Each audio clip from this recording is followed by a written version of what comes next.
어젯밤 딸이 제 목에 작은 자국을 보고 엄마 다쳤어? 라고 물었습니다. 그 한마디로 제가 숨겨온 모든 것이 흔들리기 시작했죠. 이 이야기를 끝까지 들으신다면 당신이라면 멈출 수 있었을까? 늘 스스로에게 묻게 될 겁니다. 제 이름은 한유진이에요. 올해 42, 평범한 주부죠. 남편과 결혼한 지 12년이 되었고 초등학교 3학년인 딸 예린이가 있어요. 서울의 조용한 아파트 단지에서 살고 있습니다. 남편은 정말 좋은 사람이에요. 성실하고 다정하고 가족을 위해서라면 뭐든 해주려는 남자죠. 매일 아침 일찍 일어나 예린이 도시락을 함께 준비해주고 퇴근길엔 제가 좋아하는 빵집에서 디저트를 사와요. 우리는 단 한 번도 큰 소리로 다투어 본 적이 없습니다. 모든 것이 완벽하게 정돈된 삶이었어요. 거실 창으로는 계절마다 다른 풍경이 들어오고 예린이의 학습 계획표가 냉장고에 차곡차곡 붙어 있죠. 사람들은 우리를 보며 이상적인 가족이라고 부러워했어요. 하지만 저는 알고 있었습니다. 이 완벽한 질서 속에 뭔가 중요한 게 빠져 있다는 것을요. 예린이를 낳은 후 모든 것이 달라졌어요. 아이 중심으로 돌아가는 생활 속에서 우리는 서서히 남자와 여자가 아닌 아빠와 엄마로만 존재하게 되었죠. 밤이 되면 더욱 선명해졌어요. 남편은 여전히 다정했지만 예전의 그 열정은 어디론가 사라져버렸어요. 우리의 관계는 월에 한두 번, 마치 의무를 치르듯 이루어졌고, 그마저도 예린이가 잠든 후 조용히 빠르게 끝나곤 했어요. 남편은 항상 괜찮은지, 피곤하면 다음에 하자고 물었어요. 그 배려가 고마우면서도 가슴 한구석이 메마른 사막처럼 타들어갔습니다. 저는 거울 앞에 서서 제 몸을 바라보곤 했어요. 42의 몸은 20살 때와는 달랐지만 여전히 여자였어요. 가슴은 여전히 부풀어 올랐고 허리는 잘록했고 제 안에는 여전히 뜨거운 무언가가 꿈틀거리고 있었어요. 하지만 남편의 눈에는 더 이상 그런 저의 모습이 보이지 않는 것 같았어요. 어느 날 예린이가 저를 보며 엄마는 참 행복해 보인다고 말했을 때 저는 깜짝 놀랐어요.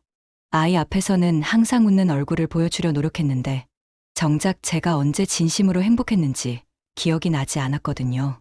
저는 때로 모든 것을 뒤흔들어 버릴 것엔 폭풍우를 갈망했어요. 하지만 제 앞에는 늘 잔잔하고 얕은 연못만 펼쳐져 있었어요. 남편과 예린이를 바라보며 이런 생각을 하는 제 자신이 너무 이기적이고 못된 여자 같아서 자책했어요. 남편은 요즘 제 표정이 좀 어두운 것 같다며 혹시 갱년기냐고 걱정했어요. 저는 애써 웃으며 그냥 좀 피곤해서 그렇다고 답했습니다. 하지만 갱년기가 아니었어요. 오히려 제 몸은 아직도 뜨거웠고 제 안에는 채워지지 않는 깊은 갈증이 있었어요. 이 알 수 없는 목마름은 도대체 어디서 온 걸까요? 저는 그냥 제가 이상한 여자라고 이미 충분히 행복한데 욕심을 부리는 거라고 스스로를 달랬어요. 하지만 밤마다 천장을 바라보며 이런 생각이 들었어요. 이게 정말 제가 원했던 삶일까? 이렇게 서서히 말라가며 늙어가는 게 맞는 걸까? 남편의 옆에 누워 그의 고른 잠숨 소리를 들으며 저는 제 안에서 무언가가 죽어가고 있음을 느꼈어요. 가끔 샤워를 하면서 뜨거운 물줄기가 제 몸 위로 흘러내릴 때면 오래전 신혼 때의 기억이 떠올랐어요. 그때는 남편의 손길 하나하나가 전기처럼 짜릿했는데 이제는 그저 익숙한 루틴일 뿐이었죠. 저는 혹시 다른 부부들도 다 이런 건지 궁금했어요.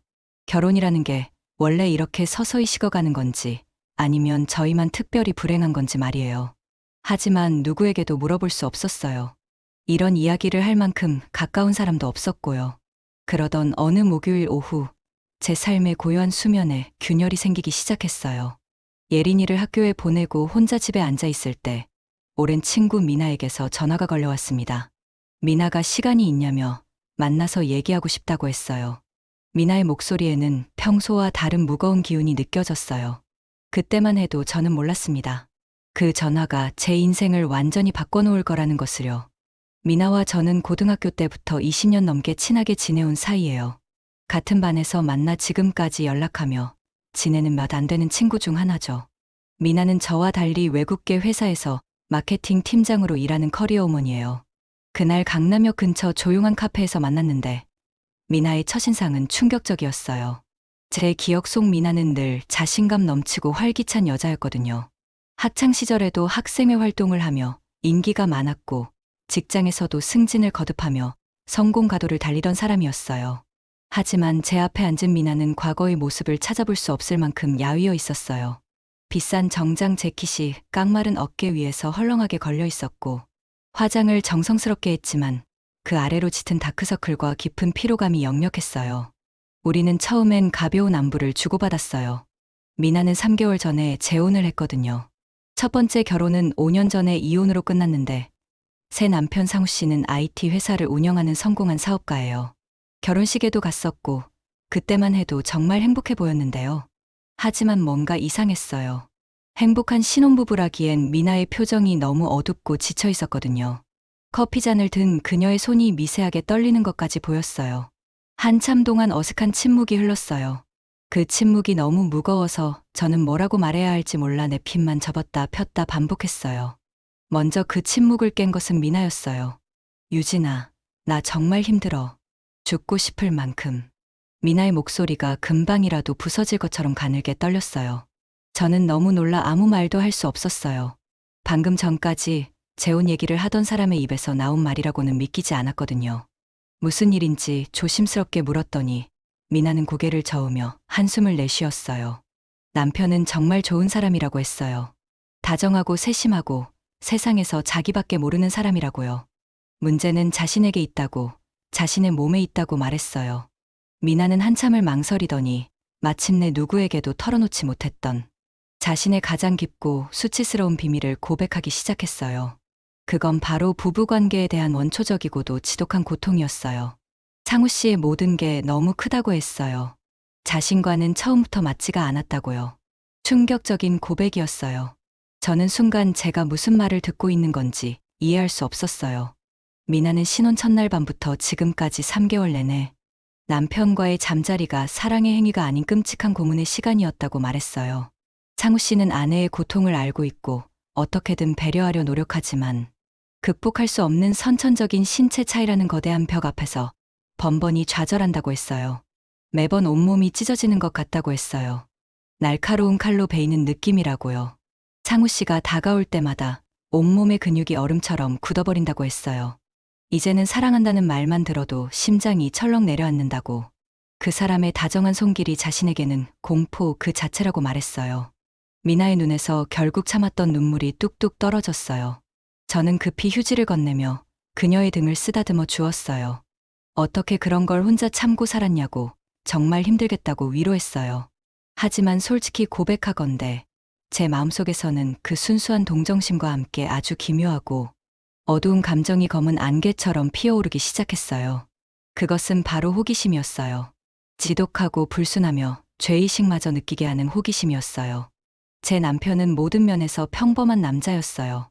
다정하고 부드럽지만 단 한 번도 저를 압도하거나 거친 열정으로 몰아붙인 적이 없었죠.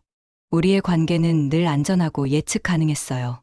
하지만 미나의 고통스러운 이야기는 제게 마치 다른 행성의 언어처럼 완전히 낯설고 이질적인 세계의 이야기처럼 들렸어요.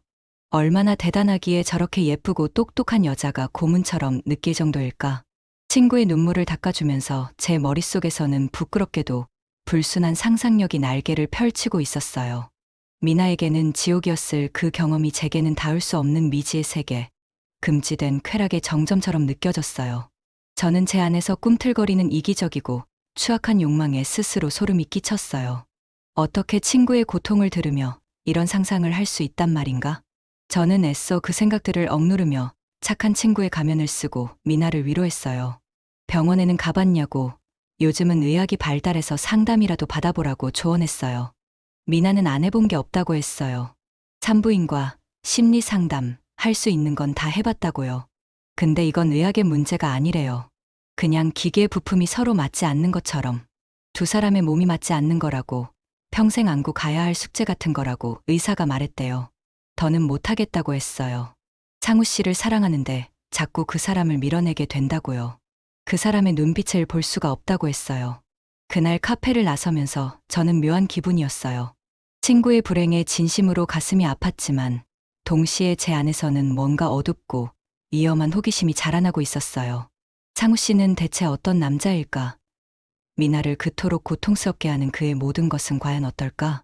집으로 돌아가는 길에 저는 계속 미나의 말을 떠올렸어요. 그리고 어쩔 수 없이 제 무미건조한 결혼 생활과 비교하게 되었어요. 미나는 고통스럽겠지만 적어도 뭔가 강렬한 것, 압도적인 것을 경험하고 있잖아요.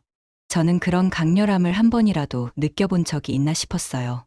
결혼 12년 동안 단 한 번도 숨이 막힐 정도로 강렬한 경험을 해본 적이 없었거든요.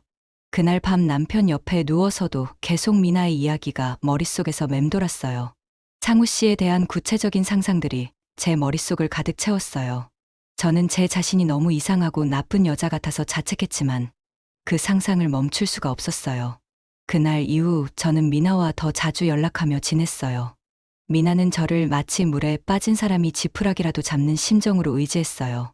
저는 그녀의 유일한 고민 상담사가 되어주었고 착한 친구 역할을 충실히 해냈어요. 하지만 통화를 할 때마다 미나가 남편에 대한 고통을 토로할 때마다 제 머릿속은 온통 상우 씨라는 남자에 대한 구체적인 상상으로 가득 찼어요. 그는 어떤 목소리를 가졌을까? 어떤 눈빛으로 아내를 바라볼까? 그 단단한 몸은 어떤 감촉일까? 미나가 묘사하는 그의 압도적인 존재감은 과연 제 안의 끝없는 공허함을 채워줄 수 있을까? 상상은 꼬리에 꼬리를 물고 이어졌고 저는 어느새 상우 씨를 단순한 호기심의 대상을 넘어 제 메마른 삶의 유일한 구원자처럼 갈망하기 시작했어요.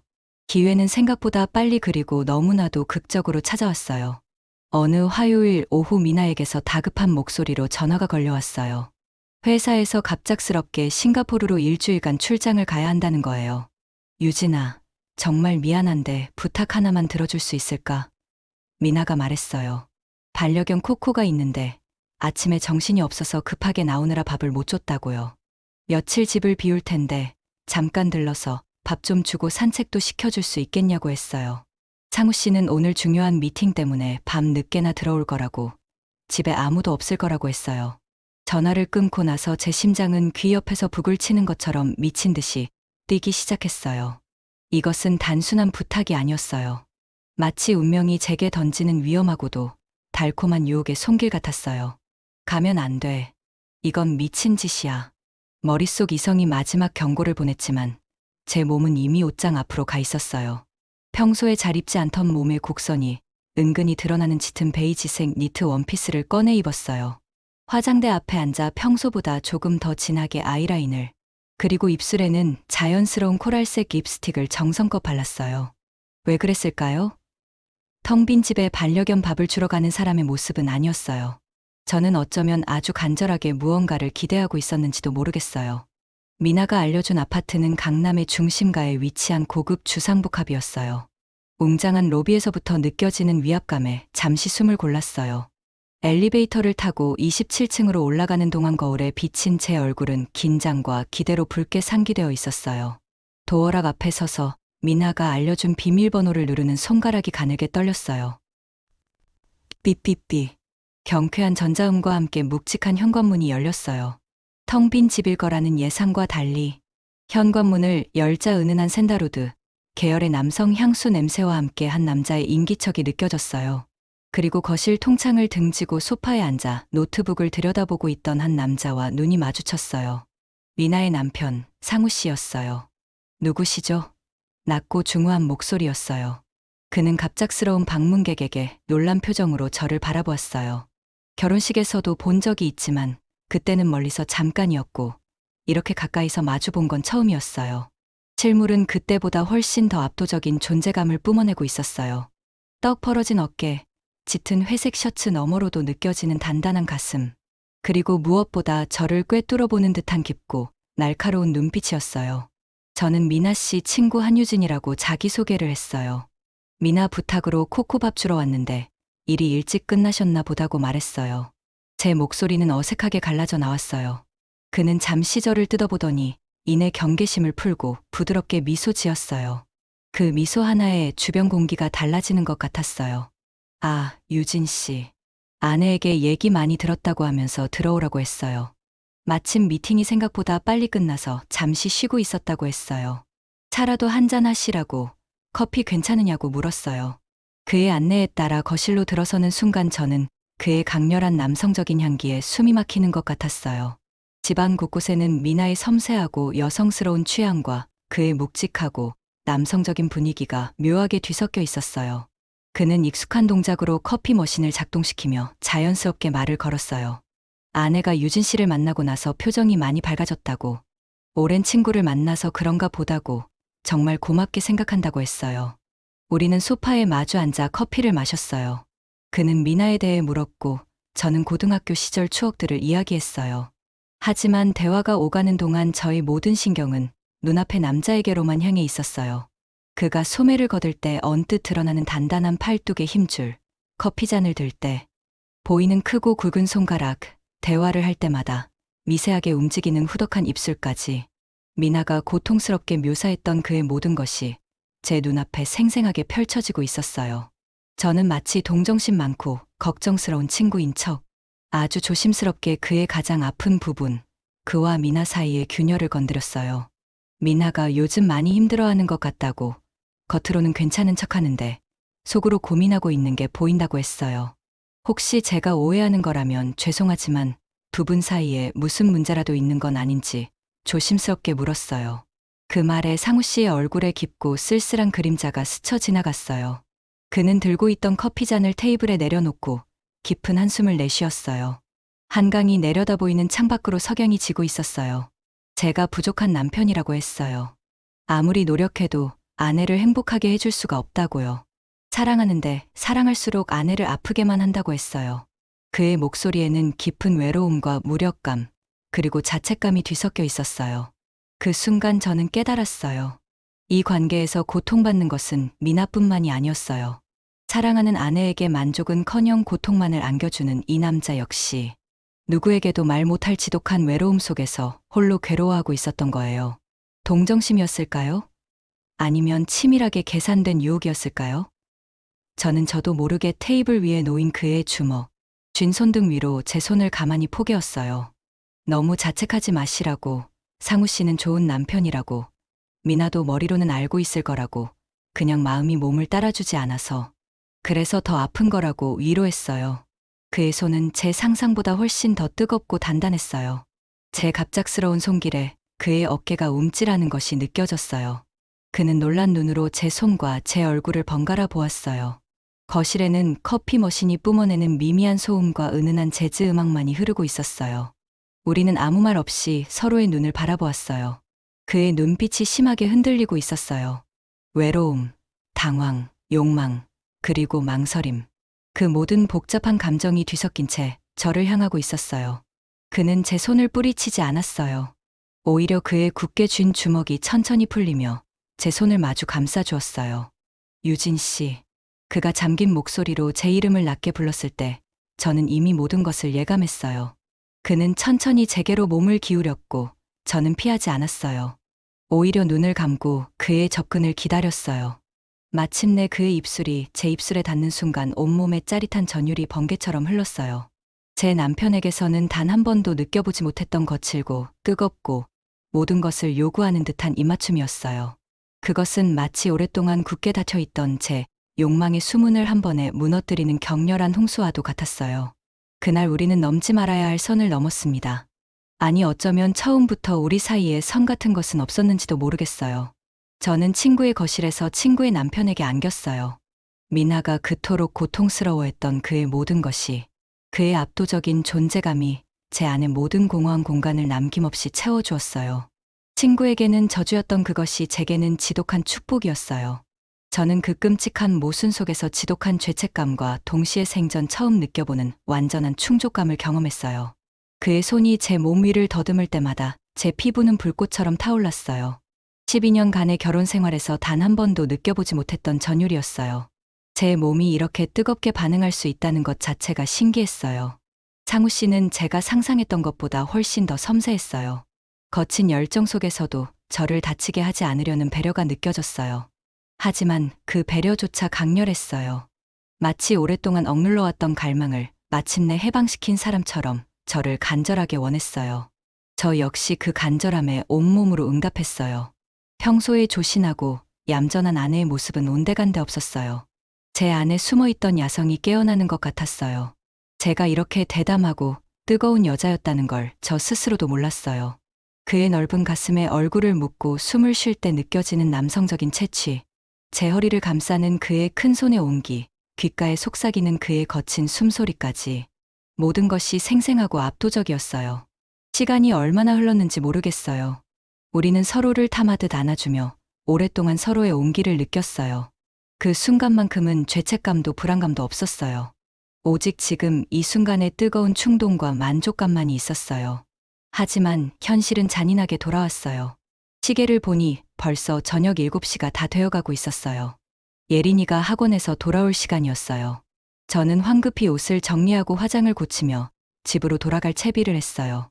상우 씨는 제가 나갈 때까지 말이 없었어요. 그의 눈빛에는 복잡한 감정들이 뒤섞여 있었어요. 만족감과 죄책감, 그리고 아직 가시지 않은 욕망까지. 저도 마찬가지였어요. 현관문 앞에서 우리는 잠시 서로를 바라보았어요. 뭔가 말을 해야 할 것 같았지만 무슨 말을 해야 할지 몰랐어요. 마침내 상우 씨가 먼저 입을 열었어요. 오늘 일은 아무도 모르게 해주세요. 저는 고개를 끄덕였어요. 당연히 그래야죠. 집으로 돌아가는 길에 저는 제 자신이 믿어지지 않았어요. 몇 시간 전만 해도 평범한 주부였던 제가 친구의 남편과 그런 관계를 가졌다니. 거울을 보니 제 얼굴이 여전히 상기되어 있었어요. 집에 도착했을 때 예린이는 이미 와 있었어요. 엄마 어디 갔다 와? 라고 묻는 딸에게 저는 미나, 이모 부탁으로 잠깐 다녀왔다고 자연스럽게 대답했어요. 거짓말이 이렇게 쉽게 나올 줄 몰랐어요. 남편이 퇴근해서 들어왔을 때 저는 평소와 다름없이 저녁 준비를 하고 있었어요. 하지만 속으로는 온종일 상우 씨와의 시간을 떠올리고 있었어요. 남편과 나누는 평범한 일상 대화가 갑자기 낯설게 느껴졌어요. 그날 밤 남편 옆에 누워서도 잠이 오지 않았어요. 상우 씨의 손길, 그의 체온, 그와 함께한 모든 순간들이 생생하게 기억났어요. 죄책감이 몰려왔지만 동시에 다시 그를 만나고 싶다는 간절한 욕망도 솟아올랐어요. 이틀 후 저는 다시 미나네 집으로 향했어요. 코코에게 밥을 주고 산책을 시켜줘야 한다는 명분이 있었거든요. 하지만 솔직히 말하면 상우 씨를 다시 보고 싶다는 마음이 더 컸어요. 혹시 그도 일찍 들어와 있을까 하는 기대감을 안고 말이에요. 저는 잠시 망설였어요. 한 번은 실수였다고 넘어갈 수 있지만 두 번째는 분명한 선택이니까요. 하지만 결국 가방을 들고 집을 나섰어요. 제 자신을 속일 수는 없었어요. 두 번째 만남은 첫 번째보다 더 대담했어요. 우리는 더 이상 우연이나 실수로 포장하지 않았어요. 서로를 원한다는 걸 솔직하게 인정했어요. 상우 씨는 제게 말했어요. 유진 씨가 계속 머릿속에서 떠나지 않는다고. 이런 감정은 처음이라고요. 저도 솔직하게 고백했어요. 결혼 후 처음으로 여자로서 살아있다는 걸 느꼈다고. 그와 함께 있을 때만큼은 제가 누군지 명확하게 알 수 있다고 말했어요. 그날부터 미나가 출장에서 돌아올 때까지 일주일 동안 저와 상우 씨의 비밀스럽고 위험한 관계가 이어졌어요. 낮에는 코코를 돌본다는 핑계로, 저녁에는 상우 씨가 퇴근 후 집에 혼자 있을 때 자연스럽게 만날 수 있었어요. 저는 남편에게 미나가 출장 중이라 코코를 돌봐주고 있다고 했어요. 가끔 늦어진다고 해도 의심받지 않았죠. 상우 씨 역시 아내가 없는 동안 늦게 귀가하는 것이 전혀 이상할 게 없었어요. 우리의 삶은 거짓말로 겹겹이 포장되기 시작했고, 저는 그 거짓말의 무게에 짓눌리면서도 기묘한 해방감을 느꼈어요. 마치 오랫동안 갇혀있던 세상에서 벗어나 자유롭게 날아오르는 새가 된 기분이었어요. 우리의 관계는 만날수록 더욱 깊고 뜨거워졌어요. 상우 씨는 저와 함께 있을 때면 오랫동안 억눌러왔던 욕망을 남김없이 터뜨렸어요. 저 역시 평생 써왔던 조신한 아내의 가면을 벗어던지고 제 안에 숨겨져 있던 본능을 마음껏 드러냈어요. 우리는 서로에게 각각 메마른 결혼 생활의 유일한 탈출구이자 서로의 영혼을 잠식하는 달콤한 독이 되어갔어요. 그런데 아이러니하게도 집에서의 저는 전보다 더 밝아 보였어요. 상우 씨를 만나고 난 후의 만족감과 충족감이 일상생활에도 영향을 미쳤거든요. 하지만 남편은 여전히 무관심했어요. 제가 달라졌다는 걸 알아차리지도 못했어요. 오히려 저는 그런 남편의 둔감함이 고마웠어요. 만약 남편이 세심한 사람이었다면 제 변화를 눈치챘을 테니까요. 남편의 무관심은 제게 더 큰 자유를 주었어요. 거짓말을 하면서도 마음 한구석에서는 이 행복이 다른 사람의 고통 위에 세워진 것이라는 사실에 괴로워했어요. 하지만 그 괴로움조차 상우 씨를 만날 때의 황홀함에 비하면 아무것도 아니었어요. 저는 이미 돌이킬 수 없는 강을 건넜고 그 강 너머의 세상은 너무나 달콤하고 중독적이었어요. 일주일 후 미나가 출장에서 돌아왔어요. 하지만 저와 상우 씨의 관계는 끝나지 않았어요. 오히려 그 일주일 동안 서로에 대한 갈망이 더욱 깊어졌거든요. 우리는 새로운 만날 방법을 찾아야 했어요. 창우 씨가 먼저 제안했어요. 가끔 드라이브를 하면서 만나자고요. 그의 차는 짙은 선팅이 되어 있어서 밖에서는 안이 잘 보이지 않았어요. 우리는 한강 주차장이나 외곽 드라이브 코스에서 만나기 시작했어요. 차 안에서의 시간은 집에서와는 또 다른 매력이 있었어요. 좁은 공간에서 느끼는 밀착감, 언제 누가 올지 모른다는 스릴감까지. 창우 씨는 운전석에서 저를 바라보며 말했어요. 이런 게 청춘이었나 봐요. 마치 고등학생처럼 설레네요. 저 역시 그런 기분이었어요. 42의 나이에 이런 가슴 뛰는 연애를 할 줄 몰랐어요. 창우 씨와 함께 있을 때만큼은 제가 20살 여대생이 된 것 같았어요. 우리는 서로의 배우자에 대해서는 되도록 말하지 않았어요. 그것은 우리만의 암묵적인 룰이었어요. 현실을 잊고 오직 서로에게만 집중하는 것이죠. 하지만 현실은 늘 따라다녔어요. 특히 미나와 만날 때면 더욱 그랬어요. 미나는 출장을 다녀온 후 오히려 전보다 더 우울해 보였어요. 어느 날 미나가 저에게 털어놨어요. 출장에서 돌아왔는데 남편이 예전 같지 않다고요. 예전엔 그렇게 자신을 원했는데 이제는 먼저 다가오지도 않는다고 했어요. 오히려 피하는 것 같다고요. 유진아, 이상한 거 있지? 남편이 나한테 관심이 없어진 것 같아. 예전엔 매일 밤마다 힘들게 했는데 이제는 일주일에 한 번도 안 해. 미나의 목소리에는 의외로 서운함이 묻어 있었어요. 저는 당황스러웠어요. 미나에게는 고통이었던 그 시간들이 이제는 그리움이 된 걸까요? 아니면 남편의 사랑을 확인하는 방법이 그것뿐이었던 걸까요? 그럴 수도 있지 않을까. 부부가 오래되면 그런 거 아냐? 저는 애써 태연한 척 말했지만 속으로는 죄책감에 휩싸였어요. 미나가 느끼는 서운함의 원인이 바로 저 때문이라는 걸 알고 있었거든요. 창우 씨는 저와 함께 있으면서 그동안 억눌렀던 모든 욕망을 해소하고 있었어요. 그래서 집에 가면 아내에게 그만큼의 에너지가 남아있지 않았던 거죠. 아이러니하게도 미나의 고통을 덜어주려 했던 제 행동이 또 다른 방식으로 미나를 아프게 하고 있었어요. 혹시 바람 피우는 거 아냐? 미나가 농담처럼 말했을 때 저는 심장이 뛸 뻔했어요. 설마 상우 씨가 그런 사람이겠어. 저는 애써 웃으며 대답했지만 등에는 식은땀이 흘렀어요. 집에서의 저도 서서히 달라지고 있었어요. 상우 씨와의 만남에 온 신경이 쏠려 있다 보니 다른 일들에 소홀해지기 시작했어요. 특히 예린이를 챙기는 일에서 그런 변화가 두드러졌어요. 어느 날 예린이가 울면서 집에 왔어요. 과학 숙제에 필요한 재료를 준비하지 못해서 선생님께 혼났다는 거예요. 분명히 며칠 전에 알려줬는데 제가 깜빡했던 거죠. 엄마, 왜 요즘 자꾸 잊어버려요? 친구들 엄마는 다 챙겨주는데.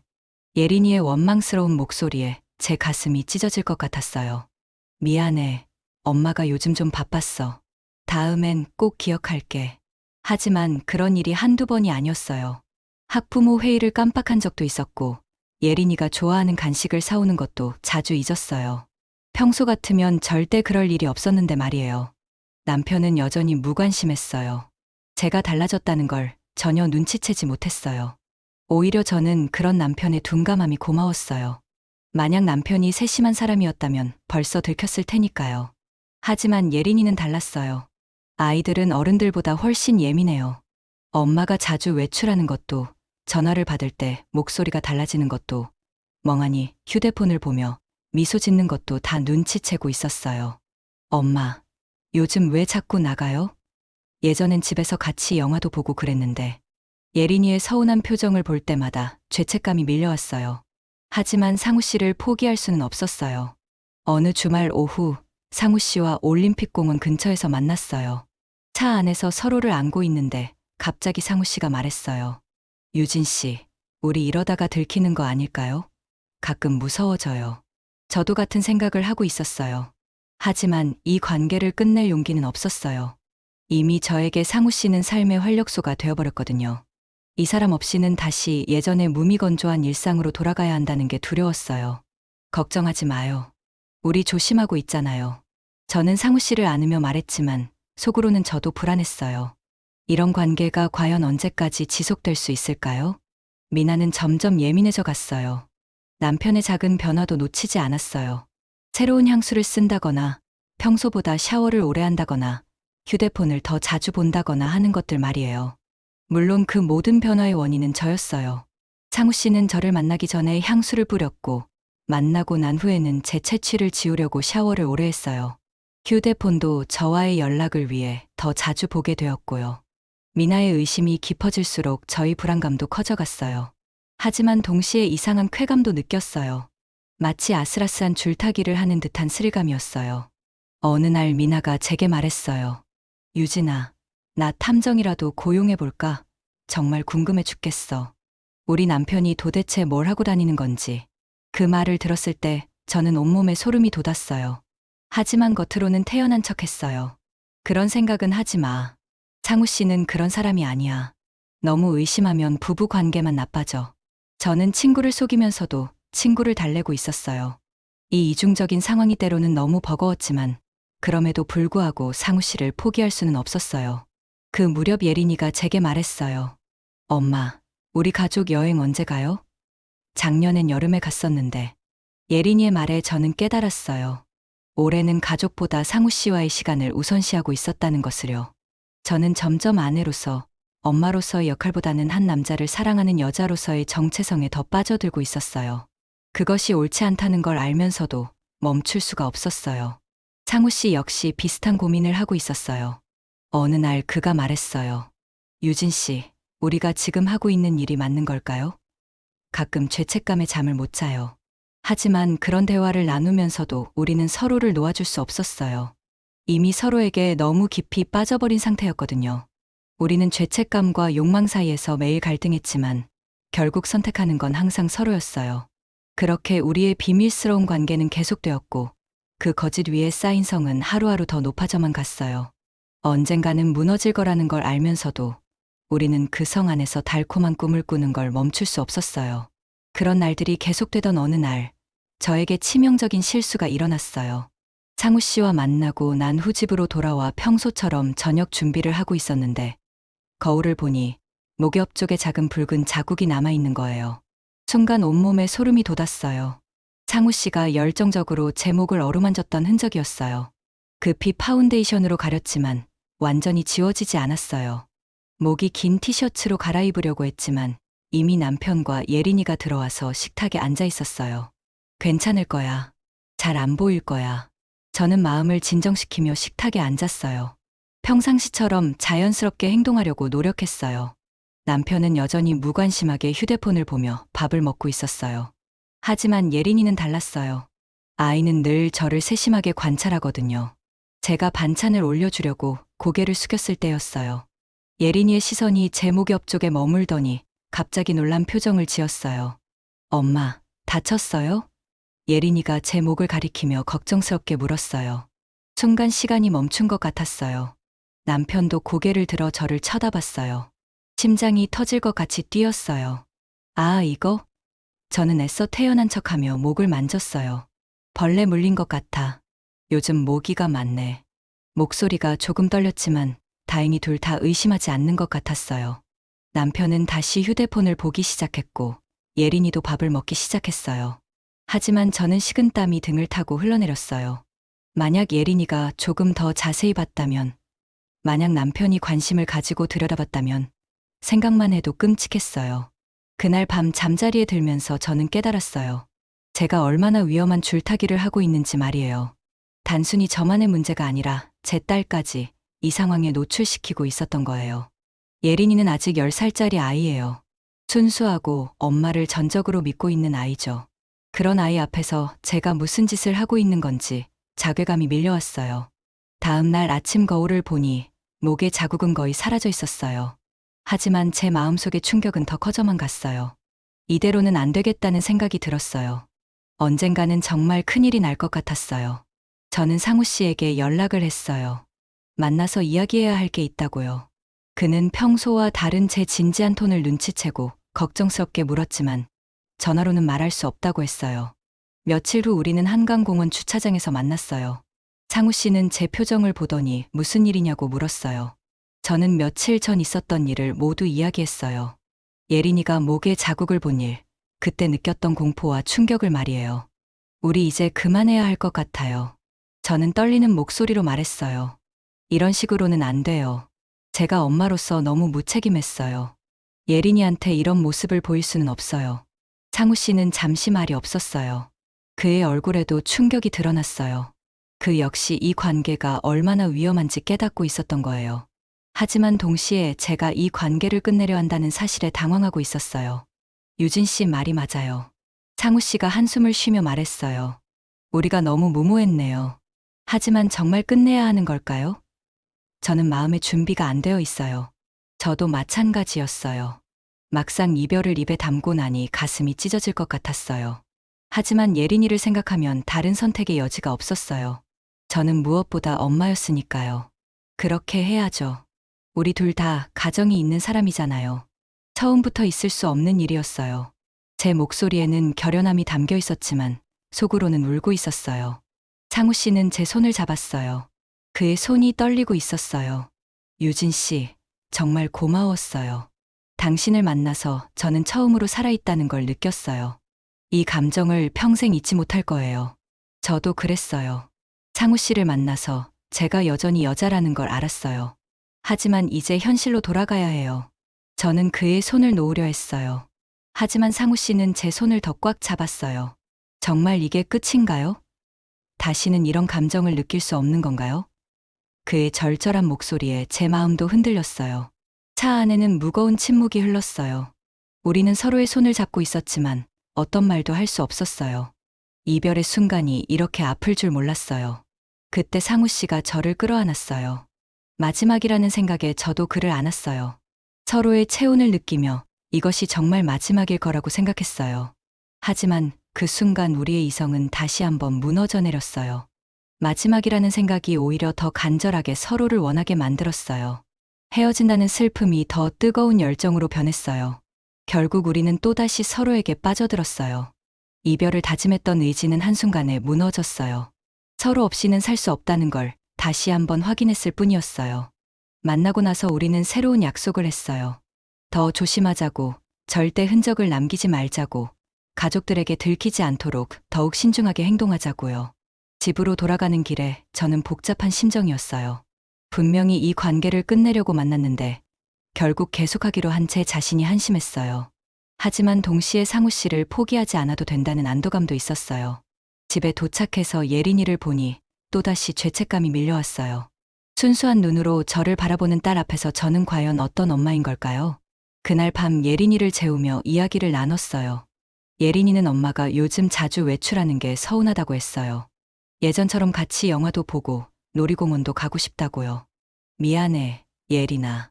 엄마가 요즘 너무 바빴지. 이제 더 많은 시간을 함께 보내자. 저는 딸을 안으며 다짐했어요. 상우 씨와의 만남을 줄이고 가족에게 더 신경 쓰겠다고요. 하지만 과연 그럴 수 있을까요?